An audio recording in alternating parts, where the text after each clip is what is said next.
which is what we provided through Ms. Conwell. And then you also have a right to remain silent, which is important because, again, I'm going to call your name and you're going to come to the microphone, but you don't have to say anything at all. And if you don't say anything, we will maintain not guilty for you.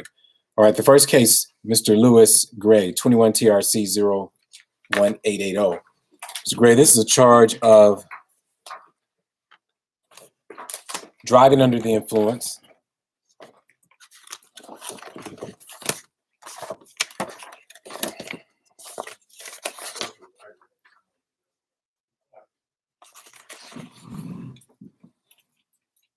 And they have here that you refuse to submit to the breathalyzer test. Just so you know, when you refuse to submit, that immediately puts a suspension in effect through the BMV, so you cannot drive right now. How long have you been in jail? Great. Great. He had drugs on his person. We're going to straight indict him on that. As a felony charge? Yes. Okay. If you wish to do what you do for driving on the OVI, as long as the court's downtown, get a copy of it. Okay. Okay. All right. So, Mr. Gray, on that OVI, it looks like counsel is entering a plea of not guilty right now. So, with that being said, you'll get another date to come back to resolve that particular case. Now, you heard that you may be indicted directly on some other items. But as of right now, that doesn't affect the OVI. Now, there are misdemeanor charges in 21 CRB 00336 of drug abuse, possession of drugs, and drug paraphernalia. Are you dismissing that one charge of felony, or those? Okay, so that'll go downtown. All right. So we'll maintain not guilty on that also at this point. Now, the only other thing is with Mr. Gray being in jail for 5 days, I am of the mindset to give him a bond to be released. So he will receive his indictment papers, or he can get them when he comes back for a pretrial. Mr. Gray, what city do you live in? All right. So keep in mind what I'm going to do, because you've been sitting in jail, the first thing I'm going to do is maintain not guilty on all this for you.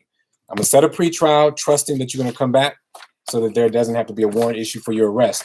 Now, I do want to mention, if this is your first OVI within 10 years, you're looking at a minimum jail term of 3 days, as much as 6 months, a minimum fine of $375. It could be as high as $1,075. Your license have to be suspended for at least a year. It could be as much as 3 years.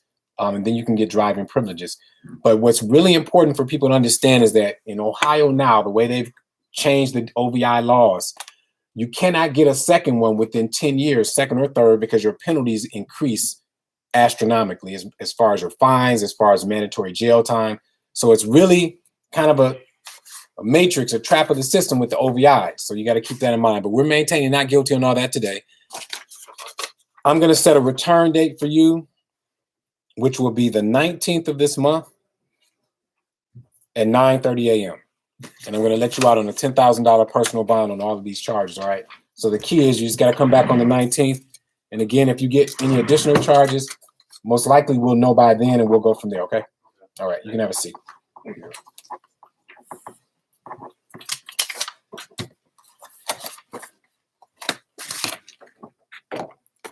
I'm gonna hold that. Any more guys? Freddie Crumbly. 21 TRD 01935, failure to comply with an officer's order, operating the vehicle in willful or wanton operation or manner. And this is on April 4th, as well as another failure to comply and receiving stolen property. The failure to comply and receiving stolen property in 21 CRA 00344 is being charged as a felony charge. Detective, does that mean the misdemeanor is going down too? Or so you understand what that means is, as opposed to you being charged in two different courts, you're being charged with a felony. I'm going to close out the case here and everything will be sent to the county. You understand that? Yeah. So when it comes to the felony charge, what they are alleging is that you committed a felony of the third degree, where you look at 9 to 36 months in prison and a $10,000 fine. Because on April 4th, you failed to stop for the signal of police. You fled from police until crashing into a curb in the city of Cleveland, eventually flattening all your tires. Then you exited the vehicle, ran from police until you were taken into custody and found to be hiding behind a fire truck. So that is the felony of the 3rd degree. Felony of the 4th degree is receiving stolen property because they're alleging that the vehicle that you were driving was stolen out of the city of Cleveland. All right, counsel, to the preliminary hearing, how are we proceeding on behalf of Mr. Crumbly? On behalf of Mr. Crumbly, I have to explain to him his rights of preliminary hearing. He's chosen to waive those rights. All right, so that means the case is going to be sent to the county. It's not that you're entering any type of plea of guilty at this point. In fact, you're still not guilty, but the case will be sent to the appropriate court. Detective, on the issue of bond. 50,000, Your Honor, because he fled from police all the way into Bradnow, and then he exited the vehicle, fled on foot. Bradnow had to get the dog out to find him. Cash found him up underneath the fire truck. All right. Your Honor, I work at Federal Metal Steel Plant. Mhm. I got a 13-year-old son. I'll be a grandfather on Monday. I don't get in trouble. I just made a stupid decision. And Okay. if you could please lower the bond, lower the net release, I can go back to work, still go to court. All right. So, Mr. Crumbly, do we have any other failure to comply? Also, the bond was, also he was in a stolen vehicle. All right. I know the girl, All right. Well, you don't have to say anything about the stolen vehicle at this point. This is what I'm going to do, Mr. Crumbly. A couple things. Sir, but he's got a 6 cycle arrest, 7 conviction, aggravated burglary ×2, aggravated robbery ×2. that was Plus 11 kidnapping years. ×2. Okay. All right. Well, yeah. So, Mr. Crumbly, a couple things is we don't. That's the only other failure to comply. We have another.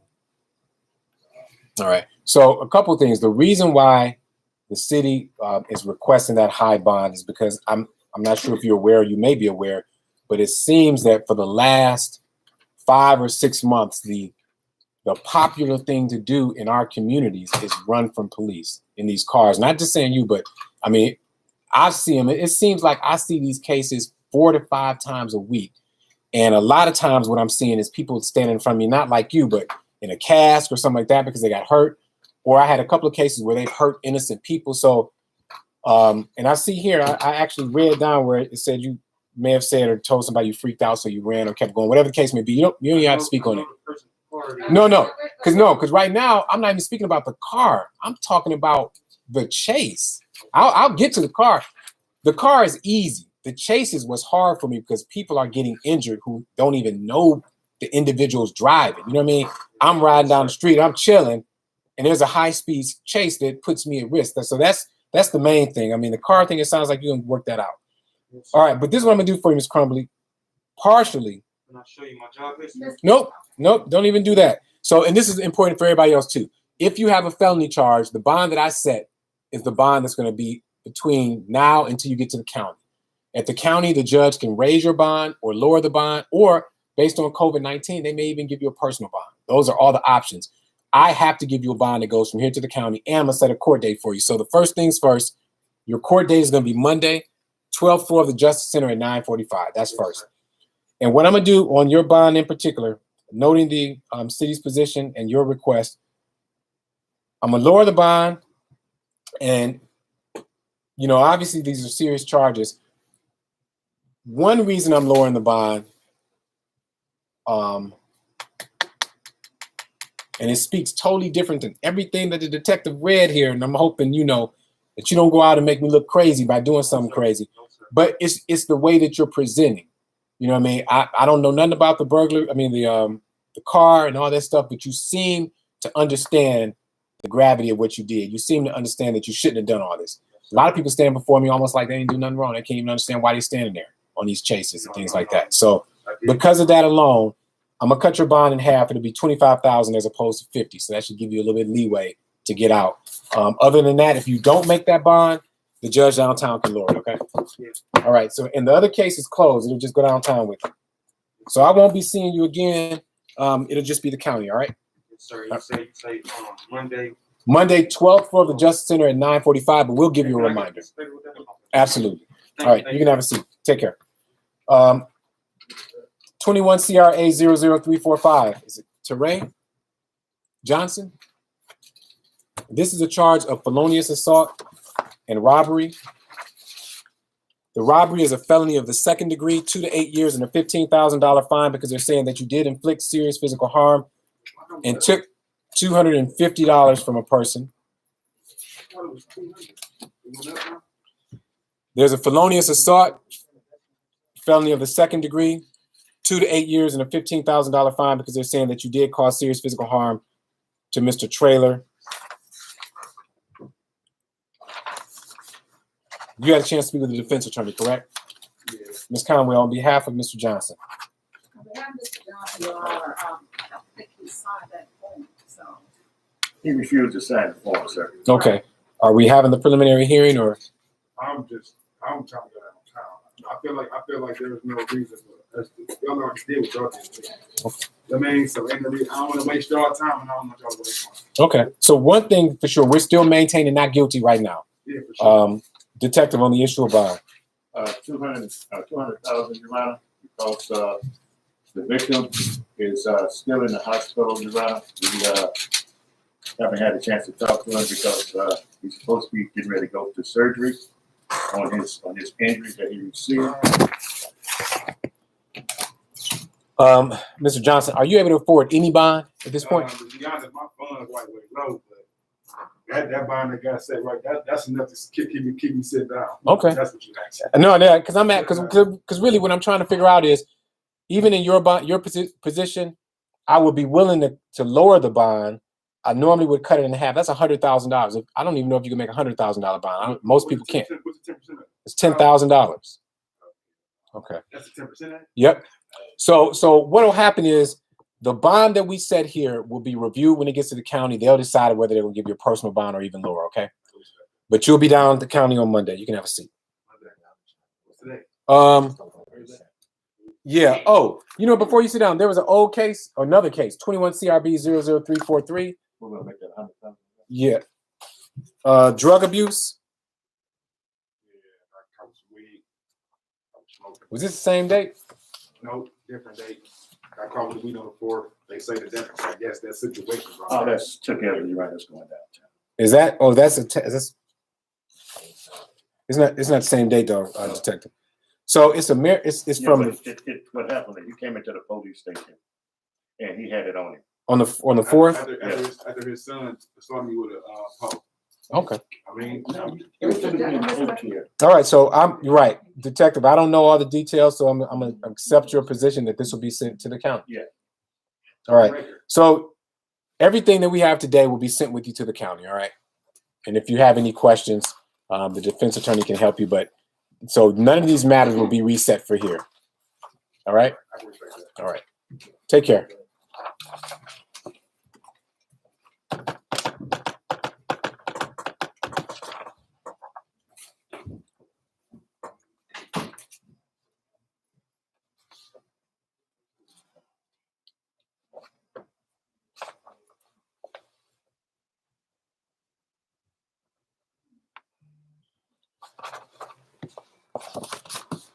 I left the bond the same. I'm sorry on that one. Yeah, because he wasn't able to make it anyway.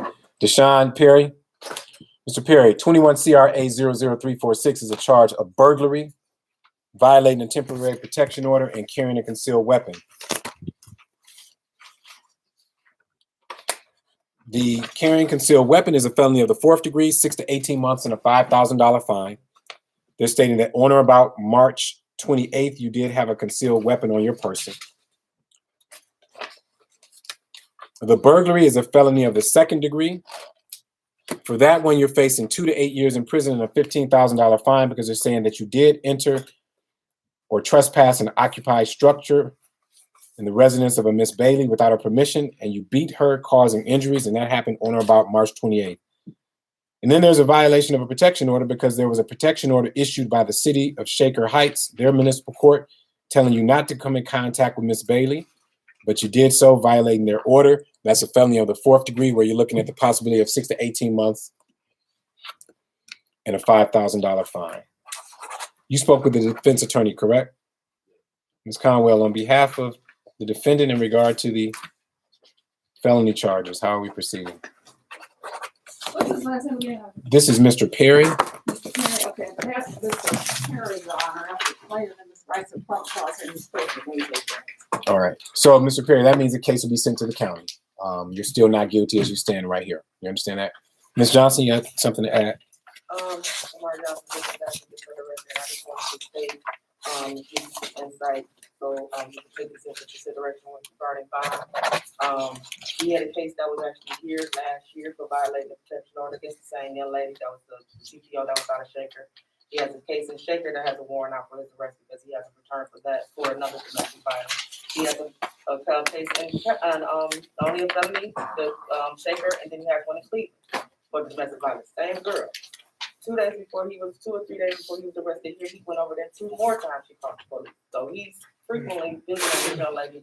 The young lady has been adamant about wanting to go. He had a trial set in one court. He failed to appear, but she was there. So I just wanted you to take that into consideration, given that he keeps violating this order and keeps threatening and causing physical harm to this victim. Okay. Detective, the bond request? 150,000, surely, Your Honor. All right. He has no cycle arrest, but he has one in Shaker, waiting for him for the domestic violence. He has one in Cleveland waiting for him. And East Cleveland has a weapon under disability, and CCW is being held right now. All right. You're 23, correct? You have any children? All right. So the bond will be set to 150. Just because it's on my mind, I mean, I'm sure, you know, they got these other matters that they're saying that you'll come back here before, but what they're describing to me, because I don't know all that stuff, they're reading, you know, what your record is showing. It sounds to me that you are willing and actively on the path of throwing your life away based on a relationship. You're 23 years old. You have so much life ahead of you. There should be not a single relationship that's worth you standing in front of some judge, you know, facing jail time. And they're telling me that this is happening over and over and over again. And then on top of that, the reason I asked you about children, because that changes the emotions. It doesn't change what you should do in a relationship, but it changes the attachment. You're 23, no kids. There is no relationship, no woman at all worth you going to jail. Same vice versa. If it was a young lady standing in front of me, I'd say the same thing. So just keep that in mind. I don't know what's going on that's causing you to even violate a judge's order, because the order that Shaker put on you, you could do 6 months in jail just for violating that order alone, on top of all of this other stuff. So, you know, before it gets worse than it is, I'm telling you, man, you have way more value. Your life is way more valuable than a relationship. I don't care if that person don't want to see you again, that's fine. Or if you don't want to see that person again, that's fine. But don't continue down this road. Just let it go so you don't end up ruining your life or relationship. All right. But you can have a seat. Gary Johnson.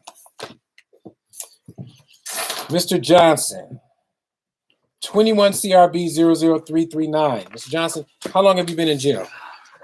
6 days, Your Honor. 6 days on first-degree misdemeanors of possession of criminal tools, saying that you had charcoal, lighter fluid, and you were going to light a flame or damage someone's property. You had that in your backpack, the lighter fluid, maybe a lighter. Inducing a panic because they're saying that you attempted to set fire to multiple vehicles on Euclid by pouring lighter fluid on these vehicles. So, first of all, Mr. Johnson, these are first-degree misdemeanors where you're looking at a $1,000 fine and 6 months in jail. I'm surprised that there are no arson charges here. I mean, based on what they're telling me, if they're saying that you were actively pouring lighter fluid on vehicles and then attempting to set them on fire, I'm not even sure why you stand in front of me with misdemeanors, but here we are. And you've been downstairs for 8 days. And I think you were before me recently too, right? The same thing. And so I told you not to go to the gas station. You didn't do that. But I guess I should have added on to that. Don't walk around with lighter fluid in your backpack. Well, you can't even barbecue. If I let you out on a bond, I don't want you barbecuing, because you see what you're getting charged with, right? They're accusing you of not barbecuing. They're saying you're trying to set cars on fire. So, I mean, I don't know what's going on. I mean, every time I see you, Mr. Johnson, you seem like a nice man, for real. But you keep letting these situations get you caught up in the jail system. Like, I can't even understand it, but we're gonna try to come to some understanding. But look, you've been sitting down there for 8 days. Your attorney is entering the plea of not guilty. You didn't do what I told you not to do. So now I got to add on to it. If I let you out, now you understand. You can't walk around with any lighter fluid, any of that. because the next time I believe the detective and they're gonna work together to make this a felony, and you're gonna be sitting downtown as a high risk person because they think you're gonna be an arsonist. Your Honor, Yes, detective. that is true, Your Honor. There won't be no second, there won't be no third time. Yeah. So, Mr. Johnson, I'm gonna trust you because you at least you didn't violate my order. But seriously, on top of that, now no lighter fluid, none of that stuff. I don't even want people to accuse you of doing that type of stuff. And I'm gonna see you. Is this the same date for his other case? So I'm gonna see you back on April 19th. That's all. That's the date I was supposed to see you. Look, I don't want to see you before April 19th. I keep letting you out of jail. You don't even make it back to the date to come back. So April 19th is when I'll see you again. My mother's birthday is tomorrow. She's been dead for 15 years, so I'm not. All right, but don't do nothing. Don't do nothing, to cause you to, any emotional outburst to be in jail for that, right? You just chill and, All right. I'm not trying to go back. All right, you can have a seat.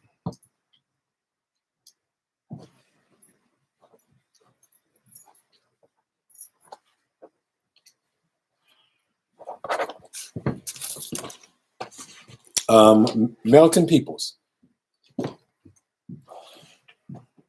21 CRB 01046, assault and petty theft, misdemeanors of the first degree.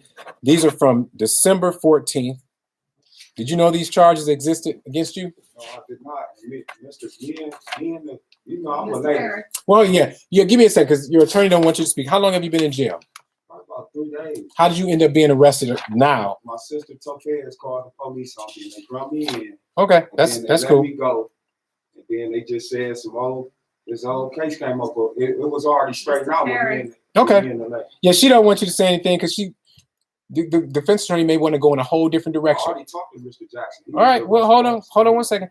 Because the charges still exist, we just want to do what's right for you legally and not put you in a bind. So what I'm going to do, because this is an older case, I am going to let you out of jail, give you a pre-trial to come back to get this resolved. All right? I'm scared because I want you to talk. Because right now you're not guilty. You're not guilty. I appreciate it. I'm gonna let you out of jail. Just promise me you're not gonna get in no trouble. I won't get in trouble. And then we'll just come back and deal with this when you come back. Because you've been sitting downstairs how long? About 2 days. Okay.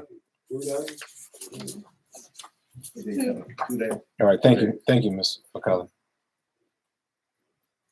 So it's not guilty today. The day you're gonna come back is May 3rd, so that's a long time where you can end up forgetting. But please don't do that because I'm trusting you today. So May 3rd at 9:30 is when you come back. All right, you'll be released today.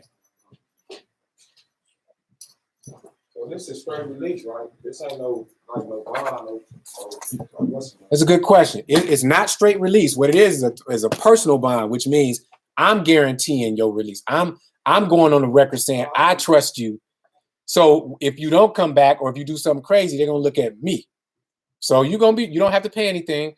I'm giving you a personal bond, but it's from me. All right. Mario Lipscomb. This is a domestic violence charge, 21 CRB 00338. Domestic violence is a first-degree misdemeanor, but if you plead to one or if you're found guilty, the next time it becomes a felony. And every time you get accused or charged, it goes up now as far as your fines, your jail time, and all that stuff. You gotta cut the conversation. Thank you, please. How long have you been in jail? 6 days.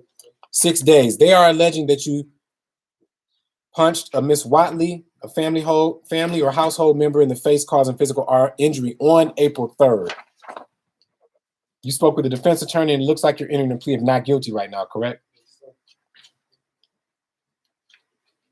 So what happens on a domestic violence case is I always enter a no contact order, and I have another case coming up, which means you have to have a different place to go. Do you live with this person? So where would you be able to go if I let you out of jail? My grandma, I got grandmother, mother. All right. Because a couple things is we have to notify people that you're going to be released and where you're going to go also. Detective? You're right. Mr. Okay. We got Wilson on here. No. But he goes by many names. Anyway, sir, the APA want him. He's not going back. Did you know you had a hold? Yeah, I got a whole APA hold because of this case right now. Yeah. Put a hold on because of the case. All right. That's all I'm trying to work. So I'm going to go ahead and release you to the APA, but there will be a no contact order. Actually, you were resolving it, I thought. Yeah, we was like, Were you? Yeah, you didn't, I gave you the form. You didn't sign up. Yeah, I see it. Not guilty here. What's sitting on the table right there? This is, somebody else. This isn't him. What's your name? Lipscomb. What does that say? Oh, shoot. Okay. You want to talk with him for a second? Yeah. Okay. Wait, That's why wait I'm a minute. I'm on APA probation. Just so sit Okay. I'm gonna get it over with. Oh, Yeah, let me. All right, so somehow I missed it. Maurice Jones. Mr. Jones's case I see here is being reduced to disorderly conduct. Mr. Jones, how long have you been in jail? 6 days. Because you weren't able to post your bond, right? And how old are you? All right. Ms. McCullough, are you can you make a record as to Mr. Jones' reduction from a DV to disorderly conduct?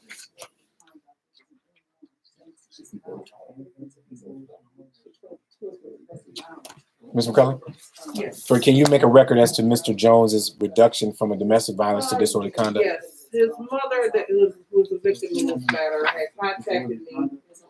And, she also signed a refusal to assist. She believed that, this incident was not born out of any animus towards her, but because she believed he was under the influence of K2 at the time.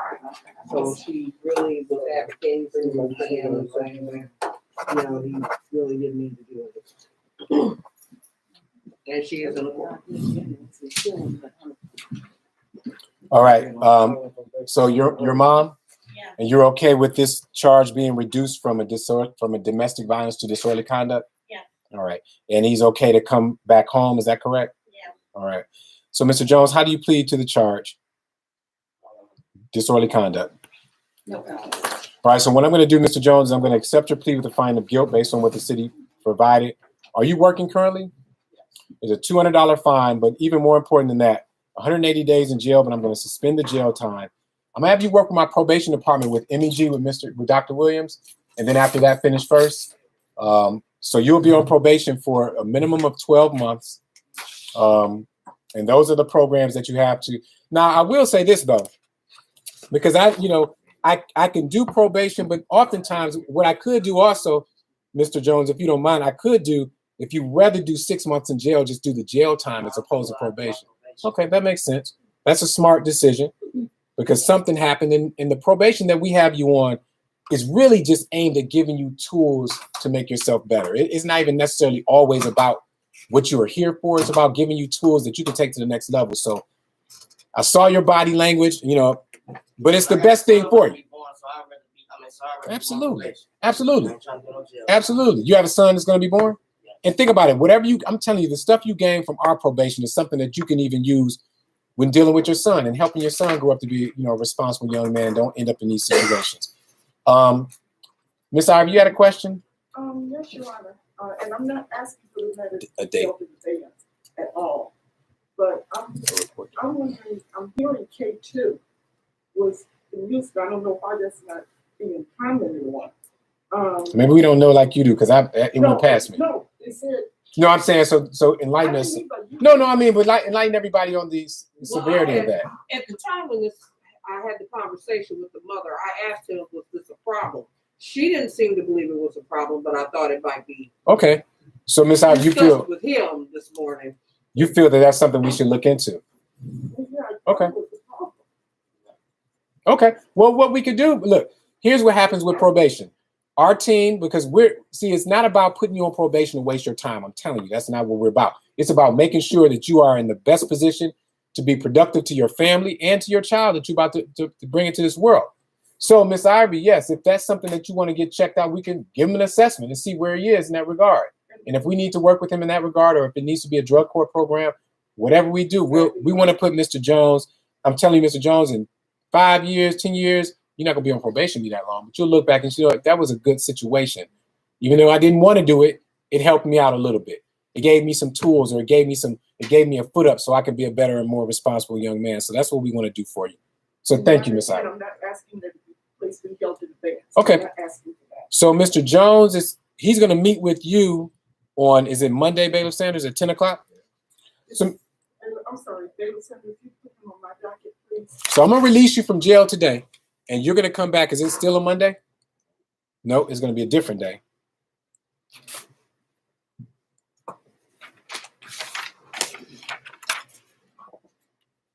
Wednesday, the 14th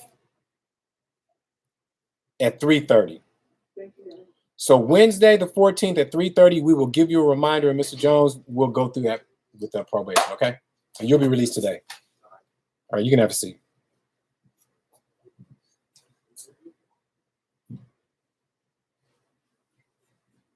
Thank you, Judge. Thank you. All right. All right, then here's the last one. Mr. Lipscomb, come on up. So it does look like your case is resolved. Madam Prosecutor, in 21 CRB 00338, can you put on the record what we're doing? Yes, the victim, Renisha Whaley, is present and in courtroom. She did execute a refusal to assist. She believes that he helps her greatly in the home. He has a daughter that she assists him with. Report date. She also wants to participate in some anger management classes. She feels that he could use some of that, so we want to give them an opportunity to work on their relationship. All right. So to the charge of disorderly conduct, how do you plead? All right. And how old are you, sir? 34. And young lady, how old are you? All right. So what we're going to do is just like the prosecutor said, I mean, you know, I'm going to have you meet with my probation department. I'm going to push it out because of this other situation you got going on. So I'm going to move it to the end of April. And if you are not available, when you are available, come contact probation so that there's no warrant issued. So Ms. Ivy's going to know that. I'm going to note here that you have that hold.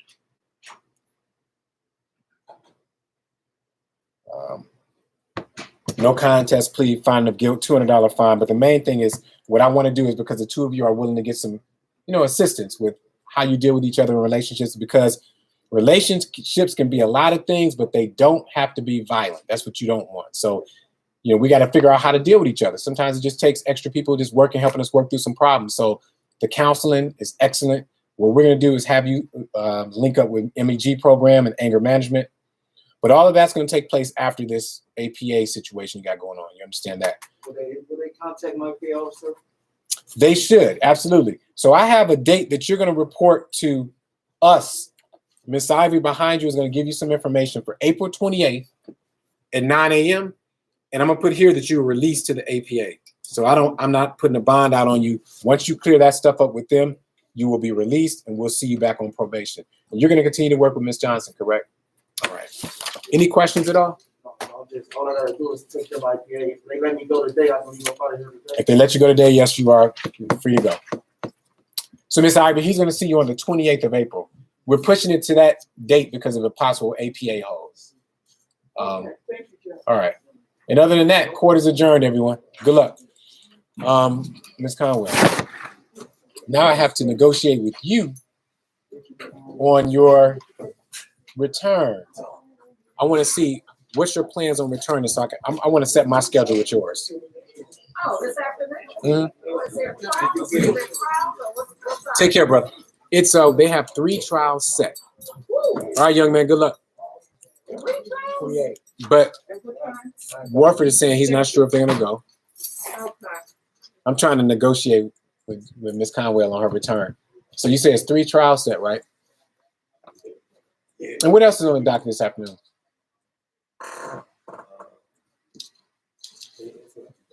You know? It's a bunch of waiting. So what I'm trying to figure out, do you want to like agree on, like, so for instance, I've been running on my breaks. So, but I'm thinking to myself, if it's not a long docket, I'll just run after court and just come back. But then they said, well, hey, you better talk with Jocelyn because she may not be back at 3 o'clock. I've never come back at no 3 o'clock. Come on. Mhm. Yeah, that's not true. Oh, okay. I'm usually back by 2. All right. Stop saying that one. So what time you want to meet back here, Mr. Conwell? Should I not run? Do you rather just come back and knock the docket out? You gonna take about an hour? I'm pretty sure it's So what time will you be back? So will you be back by like 1:45, 2 o'clock? Yeah, about around this. That's typically the time I'm All right, so 2 o'clock. All right. I don't know why they told you 3. I've never been here that late. Okay.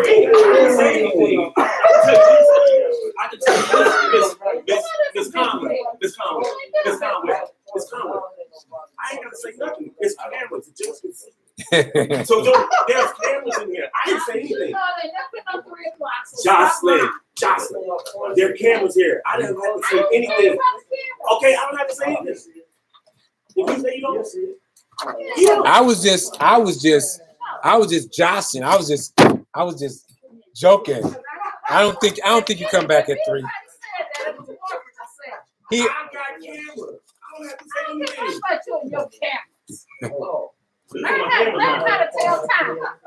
Oh, okay. Right.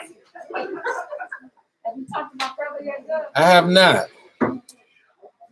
I'm trying to think. Should I go run? What you think, Worth? She said 2 o'clock. It's 12:35. By the time I get changed, What you running? What do you run? What do you gonna run? well, this time I ran 4 miles. So that, and I don't go fast. So it's gonna take me about, I do like a 10 to 11 minute mile. So it's gonna take me about 50 minutes. Yeah, that's what I'm saying. I could easily clean up, but I'm gonna wait. Good night.